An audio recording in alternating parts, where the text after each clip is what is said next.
Allô Valérie, tu m'entends bien? Oui, bonjour Claire. Bonjour, bienvenue sur les ondes de FPP, on est en direct de l'agenda. Valérie, tu es secrétaire et chargée de communication de la Fédération des enfants déracinés des Drômes, donc département et région d'outre-mer, et tu es toi-même exilée dans la Creuse à l'âge de 3 ans. On est très heureux de te retrouver sur FPP aujourd'hui. Est-ce que tu peux un peu nous peut-être faire l'historique, peut-être une brève présentation des enfants exilés de la Creuse et voilà, nous parler des actualités. Je te laisse la parole. Oui, merci beaucoup Claire. Donc il s'agit de plus de 2000 enfants réunionnais qui ont été exilés de 1962 à 1984. Oui. C'est vrai que cet exil, pour nous, est quelque chose d'assez difficile à vivre. Bon, c'est vrai, ça concerne déjà plus de 2000 enfants. Oui. Bon, il faut savoir quand même en 2014, Erika Barretch, qui était alors députée de La Réunion, a porté une résolution à l'Assemblée nationale qui a été votée. Par la suite, il y a une commission nationale qui a été mise en place par Georges Paul-Langevin, qui était ministre des Outre-mer. Oui. Et donc, les experts ont rendu leur rapport final en avril 2018. C'est ça. Et nous avons obtenu des billets d'avion. Donc, pour avoir un retour possible à l'île, à vos racines. Voilà, pour avoir un retour possible sur l'île de la Réunion. Oui. Et ça a été mis en place par Erika Barretch, qui était à ce moment-là ministre des Outre-mer. Donc, c'est un billet d'avion tous les 3 ans, avec une bourse d'hébergement de 500 €. Et ce qui a permis à plusieurs ex-mineurs de retourner sur leur île natale après des années d'exil, pour la première fois la plupart. Et est-ce que, si tu le désires, Valérie, tu peux nous raconter un peu, est-ce que toi-même tu es retournée à La Réunion, ou alors est-ce que tu as eu des récits, on va dire, subjectifs de comment est-ce que s'est passé le retour ? J'ai été donc exilée à l'âge de 3 ans dans la Creuse. Oui. J'y suis restée 40 ans. C'est vrai que j'ai vécu dans le mensonge pendant des années et c'est à 40 ans que j'ai décidé de retourner sur l'île pour m'y installer. Et j'y suis restée 9 ans à la recherche de mes racines. Mais malheureusement, les portes des administrations sont restées fermées puisque aujourd'hui, j'ai une fausse identité et c'est quelque chose qui dérange. De toute façon, notre histoire dérange. Bien sûr. C'est une page sombre de l'histoire de France, c'est une affaire d'État et c'est très politique.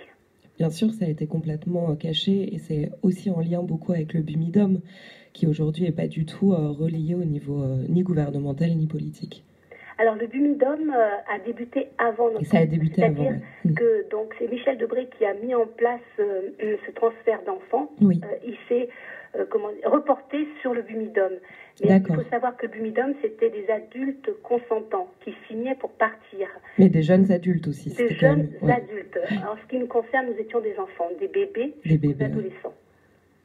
Et est-ce que pour d'autres exilés qui sont rentrés à La Réunion, est-ce qu'il y en a qui sont restés, qu'on peut retrouver leur famille ? Comment ça s'est passé là-bas ?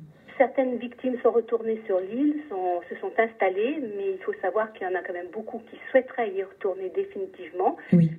Il faut savoir quand même que quand on retourne sur l'île, la plupart du temps, c'est compliqué. C'est compliqué parce que les Réunionnais ont du mal avec cette histoire. Je trouve qu'ils sont très frileux avec cette histoire-là. Et bien souvent, les ex-mineurs ne sont pas assez encadrés psychologiquement et je peux vous assurer qu'il y a des gros problèmes sur le plan psychologique. J'imagine bien que c'est ça qui a dû être aussi le plus difficile quand je vois un peu, quand je m'informe par rapport à ces enfants exilés, c'est aussi que vous avez été très isolés. Je vois aussi qu'il y a des gens qui ont compris qu'ils avaient des frères et sœurs qu'à partir de leur adolescence, donc ça a été un isolement terrible, et psychologiquement, et même au niveau de comment vous avez été reçus par les Creusois, on va dire. Comment est-ce que ça s'est passé au niveau de votre intégration même en France ? Voilà, il faut savoir que moi, c'est ce qui m'est arrivé. J'ai appris qu'à l'âge de 16 ans, que j'avais des frères et des sœurs. Nous étions 6 à partir en 1966. Et en fin de compte, j'ai su que j'avais des frères et des sœurs à l'âge de 16 ans. C'est-à-dire qu'on a passé des années d'enguerrer à se croiser sans savoir qu'on était frères et sœurs. Vous étiez de la même famille. Voilà, attention. Donc, c'est connu, cette histoire est connue sous le nom des enfants dits de la Creuse, parce que ça a été le premier département où il y a eu le plus d'enfants exilés. Mais il y a quand même plus de 80 départements français qui sont concernés. Oui, c'est ce que je voyais. Et aussi, est-ce que il y a une date de commémoration qui a été finalement optée pour cette affaire-là? Comment ça s'est passé avec aussi un lieu où vous pouvez aussi commémorer en fait votre histoire? Alors, les experts de la Commission nationale ont rendu leur rapport final en Oui, avril 2018. Et à ce moment-là, Madame Annick Girardin, donc ministre des Outre-mer, a fait 3 préconisations publiques qui doivent être mises en place en co-construction avec les associations.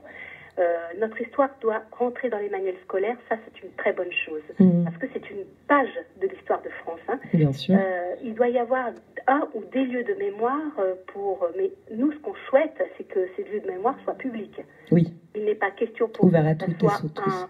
un arbre qu'on plante dans le jardin du ministère des Outre-mer. Et une journée commémorative au mois de novembre pendant la journée de l'enfance. Donc ça, ces 3 préconisations ont été annoncées publiquement devant tous les médias nationaux et internationaux en avril 2018. Mais là, ce que nous sommes impatients parce que ça fait quand même plus de 9 mois, ça va faire 9 mois, et Madame la ministre n'a toujours rien fait. On peut comprendre. C'est vrai qu'il y a des crises aujourd'hui, des crises sociales, mais nous sommes là. Notre crise, elle dure depuis des années. Bien sûr, et c'est une crise qui parle aussi et qui est en lien avec d'autres. Donc c'est aussi quelque chose qui est de l'ordre d'une affaire publique. C'est une affaire publique, bien sûr. Ça touche quand même les enfants. Et dans les préconisations aussi des experts de la Commission nationale, il y en a quand même plus de 20. Il y en a une qui nous intéresse particulièrement, c'est la mise en place soit d'un ministère, soit d'un secrétariat d'État à l'enfance. Que notre combat que l'on mène depuis des années aujourd'hui puisse servir à la génération actuelle et future. Est-ce que c'est une question assez précise, mais est-ce que les familles qui ont été qui vous ont accueilli en Creuse sont avec vous sur ce combat? Ah, les familles creusoises. Bon, on va pas. J'imagine que c'est un grand débat. Parce que c'est vrai que dans certaines familles, ça s'est bien passé. Oui. Mais c'est vrai que c'est dans la Creuse où il y a eu quand même le plus de dérives.